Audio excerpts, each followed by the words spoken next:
সামান্য একটি আইফোনের জন্য একই পরিবারের 3 জনের মর্মান্তিক মৃত্যু। ঘটনাটি শুনতে অবিশ্বাস্য মনে হলেও ঠিক এমনটাই ঘটেছে ভারতের মহারাষ্ট্রের ছত্রপতি সম্ভাজিনগরে। ফোনের জন্য বায়না ধরে ছেলে, বাবা মার কিনে দেওয়ার সাধ্য না থাকায় এক পর্যায়ে ছেলেটি গিয়ে পাহাড়ের ঝুঁকিপূর্ণ অংশে গিয়ে দাঁড়িয়ে সেখানে গিয়ে বাবা মাকে ভয় দেখাতে থাকে।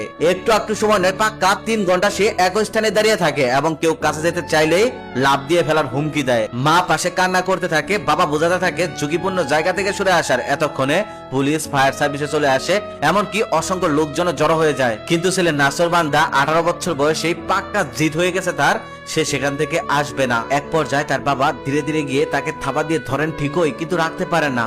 সে সহ পাহাড়ের নিচে পড়ে সেখানেই মৃত্যুবরণ করেন। এই ঘটনা তার মা নিজের চোখে দেখার পর আর সহ্য করতে পারেন না, সাথে সাথে তিনিও ঝাঁপিয়ে পড়েন। আমাদের দেশেও কিন্তু এরকম অনেক ছেলে আছে যারা বাবা মাকে চাপে ফেলে ঠিক এইভাবে বাইক, আইফোন নিয়ে থাকে। জীবন তাদের কাছে কতটা সস্তা, মনুষ্যত্ব জ্ঞান থাকলে কখনোই কেউ এমনটা করবেন না। আর সতর্কের জন্য কিন্তু ভিডিওটি অবশ্যই শেয়ার করে দিবেন।